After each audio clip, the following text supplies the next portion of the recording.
जय श्री राम, हर हर महादेव।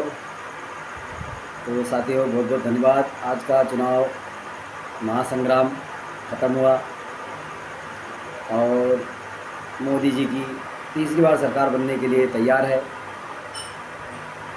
अब बहुत सारे लोग ये कंफ्यूज हैं, बहुत सारे लोग ये दिमाग लगा रहे हैं, बहुत सारे लोग के मन में लड्डू फूट रहे हैं कि मोदी जी ने 400 के पार कहा था, वो हम उनका नहीं करवा पाए।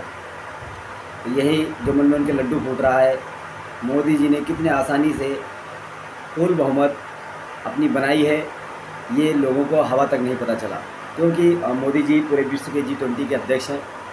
उनकी सोच और लल्लू पंजू नेताओं की सोच में ज़मीन आसमान का फ़र्क है। जैसे हम बात करें, मोदी सरकार की 291 सीट बता रही है, हम 290 सीट पकड़ते हैं और सरकार बनाने के लिए हमें 272 सीटों की ज़रूरत है। अब बात करते हैं विपक्ष की। विपक्ष के पास 234 सीटें हैं। अब वो लगातार जोड़ तोड़ की राजनीति कर रहे हैं। मोदी जी को कहते हैं कि ये जोड़ तोड़ करते हैं, कभी कहते हैं EVM ख़राब है, कभी कहते हैं हमारा सुप्रीम कोर्ट ख़राब है, कभी कहते हैं हमारी सेना ख़राब है। तो इस तरह से कमियां निकालते रहते हैं, देश को हमेशा बदनाम करते हैं। हमेशा विपक्ष ने देश को बदनाम करने का काम किया है। आप उनका इतिहास उठाकर देख लें। तो इस बात को हम पहले ये क्लियर करें कि मोदी जी ने कितनी आसानी से तीसरी बार प्रधानमंत्री बनने के लिए अपनी पूर्ण बहुमत से इस राजनीति को एक उलटफेर दिया है। जैसे कि 290 सीट है, हमें 272 सीट चाहिए। अगर हम बात करें विपक्ष की, विपक्ष अपनी सरकार बनाने की, तोड़ जोड़ करने की पूरी लगातार काम कर रही है। दूसरे पे उंगली उठाती है, लेकिन खुद भी ये वही काम कर रहे हैं और दूसरे पे उंगली उठाते हैं। देखिए कैसे। अगर हम बात करें चंद्रबाबू नायडू की, तो उनके पास 16 सीटें हैं, जो बीजेपी के साथ में उन्होंने चुनाव लड़ा है। तो वो बीजेपी को छोड़ के कहीं जाने वाले नहीं हैं। मान लेते हैं अगर वो चले भी जाते हैं तो 234 में अगर हम 16 सीट प्लस कर दें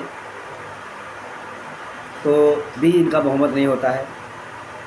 और अगर हम बात करें TDP या जेडी इनका जो है RJD का, नीतीश जी का, अगर नीतीश जी भी इनके साथ जाते हैं तो भी 262 सीटें इनके पास होती है, फिर भी ये फुल बहुमत में नहीं है। कितनी भी जोड़ तोड़ कांग्रेस कर ले, अखिलेश जी कर लें या विपक्ष के सारे लोग कर लें, ये मिलकर भी अपनी बहुमत नहीं ला सकते हैं। तो कहीं ना कहीं मोदी जी का ये चुनाव के जो नतीजे हैं, ये वो किसी भी तरह से प्रधानमंत्री वही बनते हैं। 400 का पार जो नारा था, ये इसीलिए लाया गया था कि विपक्ष खाली इसी में इसके मन में लड्डू फूटते रहे कि हमने 400 पार इनका नहीं जाने दिया, हमने इनको रोक लिया। अब अगर हम देखें तो नीतीश जी का तो नहीं कह सकते हैं, वो हमेशा उलटफेर करते रहते हैं, उड़ी मारते रहते हैं, कभी यहाँ कूदते हैं कभी वहाँ कूदते हैं। इनके चरित्र का कोई भरोसा नहीं है। लेकिन इन्होंने भी मोदी सरकार के साथ में चुनाव लड़ा है। इस बार वो मोदी जी को छोड़ के नहीं जा सकते। अगर ये चले भी जाते हैं तो भी विपक्ष अपना बहुमत नहीं कर पा रही है। इसी तरह अगर हम देखें चंद्रबाबू नायडू को भी ले लें, अगर ये भी चले जाते हैं तो 234 में 28 सीटें हम जोड़ते हैं तो भी 262 सीट जो होती है इनकी, तो भी ये बहुमत में नहीं है, तो भी ये सरकार नहीं बना सकते हैं।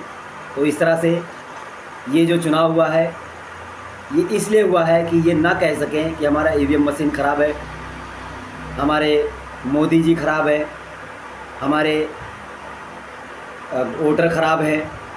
किसी भी तरह से ये जो कहते थे वो सारे पे झूठ साबित हुए और मोदी जी ने बहुत ही आसानी से अपनी बहुमत बनाई है और अपनी सरकार बनाने के लिए पूरी तरह तैयार है।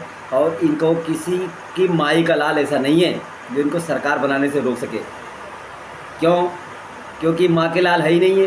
ये पता नहीं किस से पैदाइश हुए हैं। बहुत सारे ऐसे विपक्ष में हैं जिनके बाप का पता नहीं है, जात का पता नहीं है, परिवार का पता नहीं है, फिर भी वो खुश है। लड्डू फूट रहे हैं, फूटने तो लड्डू, कोई फ़र्क नहीं पड़ता है उनको। लड्डू जो है फूटे उनके मन में, इसीलिए 400 का नारा दिया गया था। अगर ये 400 पार का नारा नहीं देते थे तो हमारी बहुमत में आने का कोई बहुत बड़ा रिजल्ट नहीं आता, उसमें असमंजस रह जाता, रुकावट रह जाती।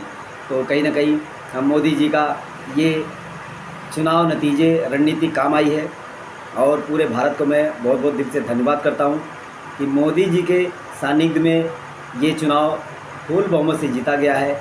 290 सीटें लाकर मोदी जी ने दिखा दिया कि हमें कोई जोड़ तोड़ करने की ज़रूरत नहीं है, हमारी सरकार बन रही है। तो अंतर्राष्ट्रीय मीडिया प्रमोटर संतोष सोनी, मैंने अपने विचार को रखा है। अगर आप समझदार हैं तो इस बात को समझेंगे और विशेष बधाई मैं उनको देता हूँ गोंडा ज़िले के हमारे कीर्तिवर्धन सिंह राजा भैया को। उनको यहाँ से जनता ने जिताया है और हमारा निवेदन रहेगा कि जितने भी कार्यकर्ता हैं उनको एक पेड़ की भांति उनको सींचें और आगे चल के उनसे छाया व फल मिल सके, यही मेरी गुजारिश है। और हमारे राम प्रताप वर्मा जी विधायक जी के माध्यम से हम इस चुनाव में बहुत ही अच्छी तरीके से जीत हासिल कर चुके हैं और विपक्ष को बहुत ही बुरी तरह से लताड़ा गया है।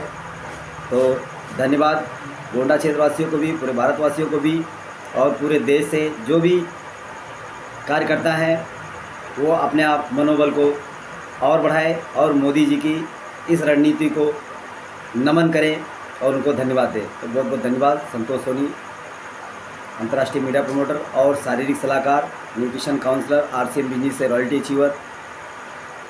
आप लोगों को सबको बधाई देता हूं और पूरे बहुमत के साथ मोदी जी फिर से सरकार में आ रहे हैं तीसरी बार।